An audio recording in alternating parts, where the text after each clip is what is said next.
ছেলের জীবন বাঁচাতে শেষ ভরসা এখন প্রশাসন। অসহায় দিনমজুর বাবার আর্থিক সামর্থ্য নেই, অথচ চিকিৎসকদের মতে দ্রুত অস্ত্রোপচার না হলে বাড়তে পারে ঝুঁকি। এমনই সংকটের মধ্যে হুগলির আরামবাগ ব্লকের আরান্ডি ২ নম্বর গ্রাম পঞ্চায়েতের হিয়াতপুর গ্রামের শেখ পাড়ার বাসিন্দা ১২ বছরের শেখ জসিম। পরিবারের দাবি, থ্যালাসেমিয়ার পাশাপাশি বিরল ধরনের ক্যান্সার এবং লিভারের গুরুতর সমস্যায় ভুগছে সে। চিকিৎসকদের পরামর্শ অনুযায়ী আগামী ১৫ দিন থেকে ১ মাসের মধ্যেই তার অস্ত্রোপচার করা জরুরি। জসিমের বাবা শেখ রাজা পেশায় দিনমজুর। বর্তমানে অস্ত্রোপচারের বিপুল ব্যয় বহন করা তার পক্ষে সম্ভব নয় বলেই জানিয়েছেন তিনি। এই পরিস্থিতিতে আরামবাগের বিডিওর কাছে সাহায্যের আবেদন জানিয়েছেন শেখ রাজা।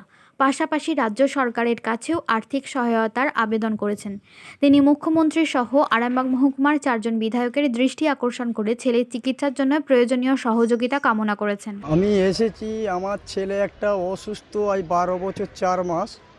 ছেলেটার থ্যালাসেমিয়া ব্লাড ক্যান্সার। এবার আমি প্রতি মাসে আগে একটা করে দুটো করে ব্লাড দিতাম, এখন 12 বছর 4 মাস বয়স, এখন আমাকে 8টা করে ব্লাড দিতে হচ্ছে। এখন যে আমি সরকারি ট্রিটমেন্ট পেতাম, সরকারি ডাক্তাররা প্রতিটা হসপিটালে, কলকাতা মেডিকেল যেসব সরকারি ডাক্তার আছে প্রতিটা ডাক্তার বলে দিয়েছেন ইমিডিয়েট ওকে ব্যাঙ্গালোর নিয়ে যেতে হবে, মণিপাল হসপিটালে। এবার নাহলে বাচ্চাকে চিকিৎসা করা যাবে না, বাচ্চার ইমিডিয়েট ওকে অপারেশন করে ওনার যে পেটের সমস্যাটা যেভাবে দাঁড়িয়ে গেছে, ওনাকে বাঁচানো খুব কঠিন হবে।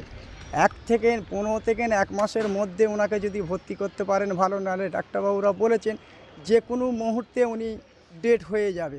আমি তার জন্য আজকে আমার খরচ, ডাক্তারবাবুরা বলেছেন 7 লক্ষ টাকা খরচ। আমি খেটে খাই, সামান্য রুটি বিস্কুট বিক্রি করে খেতাম। আমার খুব কষ্ট, খারাপের মধ্যে আমার হারিয়ে ভাত অবধি জুটে নেই। আমি বিডিও স্যারের কাছে এসেছি, বিডিও স্যারকে বলবো আমার বাচ্চাটার দিকে যাহাতে নজর দেয়, বাচ্চাটার পাশে এসে দাঁড়ায়। আমার আরামবাগের 4টে বিধায়ক আছে, ওনাদিকেও আমি আবেদন করব যাহাতে আমার বাচ্চাটার পাশে এসে দাঁড়াতে পারে, আমার বাচ্চাটাকে সুস্থ করে বাড়িতে ফিরাতে পারি, এইটাই আমি আবেদন করব। কবে থেকে বুঝতে পেরেছি আমি বাচ্চাটা হওয়ার 4 মাস পরই, ডেলিভারি হওয়ার 4 মাস পরই আমার এরকম দুর্ঘটনা ঘটে গেছে। আমার সামান্য কিছুটা জমি জায়গা জিনিসপাতি ছিল, সেটাও আমি বিক্রি করে দিয়েছি। আজকে আমি সামান্য রুটি বিস্কুটের কাজ করি। এবার এখন বাচ্চার বয়স 12 বছর 4 মাস বয়স। নাম হচ্ছে শেখ জসিম, বাড়ি হিয়াতপুর, থানা আরামবাগ, জেলা হুগলি। বাবার নাম শেখ রাজা। আমি খুব অসহায় হয়ে পড়েছি, আমার বাড়িতে খুব কষ্ট খারাপিতে চলছে। আমি বিডিও স্যারের কাছে এসেছি, এসডিও স্যারের কাছেও যাব। আমি চাইবো আমার বাচ্চাটার পাশে ওনারা কি পাত্তা দেয়, কিভাবে আমার বাচ্চাটাকে সাহায্য করেন। আমি মাননীয় মুখ্যমন্ত্রীর কাছে আবেদন করব আমার বাচ্চাটার পাশে যাহাতে দাঁড়ায়, আমার মাননীয় মুখ্যমন্ত্রী বাচ্চাটাকে যাহাতে সাহায্য হেল্প করে সুস্থভাবে বাচ্চাটাকে বাঁচাতে পারি বা বাঁচানো যায়। আমি তার জন্য বিডিও স্যারের কাছে আবেদন করছি, মুখ্যমন্ত্রী স্যারের কাছে আবেদন করছি।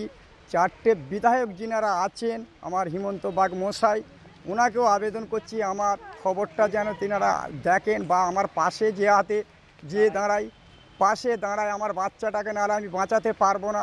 বাচ্চাটার খুবই খারাপ অবস্থা, খুবই খারাপ, আপনারা বুঝতেই পাচ্ছেন। আমি খুব কষ্ট খারাপের মধ্যে আমি অসহায় হয়ে পড়েছি। আপনারা যদি না দাঁড়ান, আমি কার কাছে যাব, কার কাছে হাত পাতবো?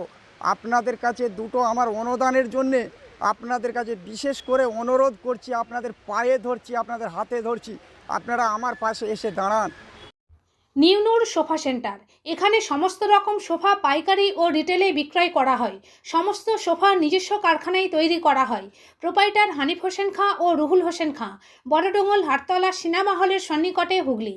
যোগাযোগ 7797170093 এবং 9382003105। এবার হাতের কাছেই মিলবে অত্যাধুনিক ও নির্ভরযোগ্য স্বাস্থ্য পরিষেবা। আরামবাগ, খানাকুল ও পরশুরা থানা এলাকার মানুষদের জন্য এক বড় সুখবর।